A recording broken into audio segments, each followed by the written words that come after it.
Hello and welcome back to Forza Horizon 5. Today we have yet another new Beamer. Because for 80 points of Series 25 Horizon Creatives, you can go ahead and grab the BMW 850CSI. Honestly, this car does look pretty cool, and it's been in the Forza Horizon franchise since Horizon 4, but I'm not sure if it's been in Horizon 3. Anyone that's played that, go ahead and let me know. Going to the back, it honestly does look really cool, and at the front it looks honestly actually really quite nice. Going to the inside, there's not as much stuff as you'd see on your average everyday Beamer nowadays, but remember this thing was built back in 1995, and as such the stats look a bit like this. It has 372 brake horsepower, 402 foot-pounds of torque, and weighs a whopping 4,240 pounds with a 5.6 litre engine. And now let's go ahead and take a listen to it.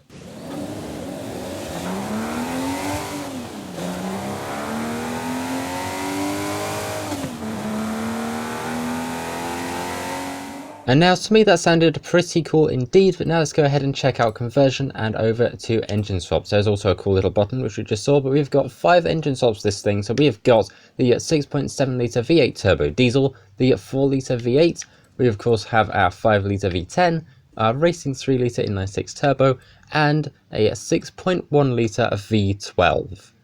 Oh dear me. We can also go ahead and make this thing all-wheel drive should we want to, and I believe we can also go ahead and throw in twin turbos. Fantastic. And also we have got a Forza wide body kit for this, so let's go ahead and take a look. And honestly, oh whoa, wait a minute, wait just a minute, that is, hang on, oh that is really wide. Okay, I actually kind of really like that. That's cool. And the thing that's even cooler, it has pop-ups. Going to aero and appearance, we have got a few customizations. We've got the street front bumper, and we of course have the Racing Dynamics street front bumper, and I believe that's also the Forza thing as well. Yep, Forza Aero, wonderful, no one's ever going to use that. We've also got ourselves the Racing Dynamics rear wing. We've got a Forza Horizon 5 street rear wing, which actually, honestly, for Forza Aero on a car, that actually looks nice, I'm surprised. And then we of course have the wonderful Forza wing that's followed us everywhere. As for the rear bumper, again we have got a street rear bumper and a Racing Dynamics street rear bumper, and I believe for the side skirts, what do we have? Again, BMW side skirts and Racing Dynamics side skirts. And one more thing, the bonnet, or hood if you're American. We've got the BMW street bonnet, which just adds a couple vents. So overall, the customization on this thing is already proving to be really quite cool, but now we're going to go ahead and ramp this thing up to A-Class and go make it a bit of a road race build. So I'll be right back. Oh, and I'll be taking those twin turbos too. So after our little upgrading spree, we are now at A-Class 800, we've got 528 horsepower, and we weigh 3,346 pounds, which is a lot better than last time, and it only cost us 45,750 credits. But now, we need to go ahead and paint this thing, so anybody got a spray can? I'm just kidding, BMW fans, it's alright. We've got the Forza paint booth for this. We've got the Advanced, which we have nothing in, and then we have a whole bunch of different manufacturer colours. We've got 1, 2, 3, 4, 5, 6, 7, 8, 9 different colours for this thing, and that white looks really nice. And yes, don't you worry, I also noticed it was Forza Horizon Ketchup Red. Honestly, this is a pretty cool BMW, and I know I saw like a diecast model of one somewhere. I don't know where it is, but I kind of really wish I'd have bought it now. And away we go. Let's go ahead and see how good 520 something odd horsepower is going to be for us compared to pretty much everybody else here. I mean, hey, we've already made up 2 places off the start, and we're only 3% into this race, so I think this is going to be a pretty good day. Ready, everybody? Excuse me. Now up against the fan favourite, the 1998, I believe, Toyota Supra Mark IV. We've got to try and see, can we beat the Supra of all things? It's going to be a very interesting matchup, but the Supra can't turn as well as this thing can, and apparently I can't English, despite the fact that I've lived here literally all my life. Wow, this is, something.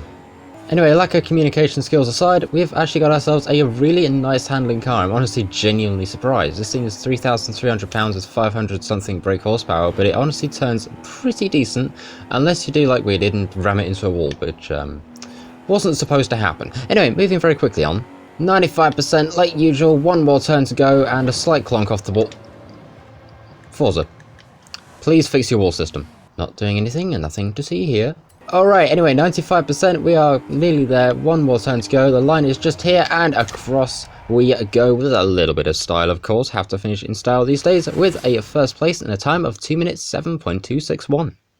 Well, what a race that was. We're going to ignore the walls at the end, and that didn't happen. Anyway, going back to conversion now and going to all-wheel drive, because we're going to go ahead and make this thing a bit of a drag build, which means we need the fan favourite 2JZ. I can already hear everybody complaining at me. It's alright, don't need to comment.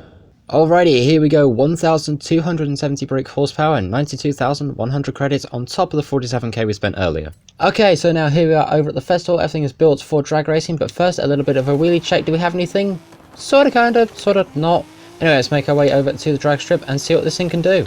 So here we are now at the edge of the drag strip, and away we go. Let's see if this thing's as good in a straight line as it is in a not so straight line, i.e. racing.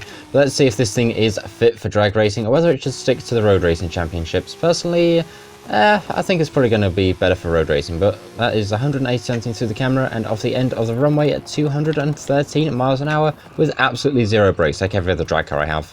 And now let's go ahead and get this thing ready for the road, which means we're going to swap in another engine, and hopefully, yep, we've got an option to twin turbo it, so we're going to go ahead and do that. And you know what, I think now we might go with the wide body kit. And just because I'm curious, if we take a listen to this really quickly.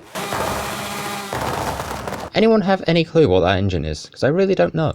And there we go, 129,800 credits later, we're about midway through S1 at 831 with 1,437 brake horsepower. This thing is going to be really quick. So here we are now over at the edge of the motorway. Let's go ahead and see what we can get for this thing in terms of top speed. 1,430 brake horsepower. What's it going to do? There's only one way to find out, and that is to do what we're doing right now, and that is flooring it. So go ahead and let me know in the comments of what speed you think this thing's going to get. Okay, make the turn, come on! Oh, that was close, and through we go at 246.68. This thing's actually really quick, I'm surprised. And through the camera at 269.31, and going downhill getting even quicker, 272, 273, 274 maybe? No, this thing has a weird habit of it feels like it's pulling to the right a bit. I don't know if that's my controller or whether it's the car or whatever, but that's not good. We did get 273 out of it, which is a pretty decent top speed. And here's our drift zone, in we go. Let's see if we can make it through in one piece. Though it's slightly clonked the wall, but oh well, what do we get out of this thing? Keep going sideways, come on, make it across the line, make it across the line, 39,592 points, which is honestly pretty good for this thing. Okay, attempt at round number 2. Let's see if we can get through without hitting the bridge. I'll be very happy if we do, and we just clonked south of the bridge. Oh well, let's try and see if we can at least keep it going. This thing's having real issues, and 35,351 points. It just ticked over at the end there. I think had we put the 2J in here and sort of kept it in here, then we probably might have gotten a better result.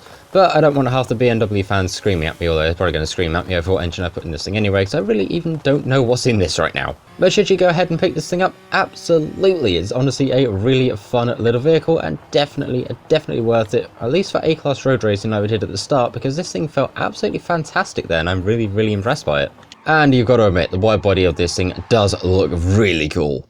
Anyway, thank you very much for watching. I'm going to go ahead and see you all in the next one. Like, share, comment, subscribe, all that fun stuff. And let's check out. See ya!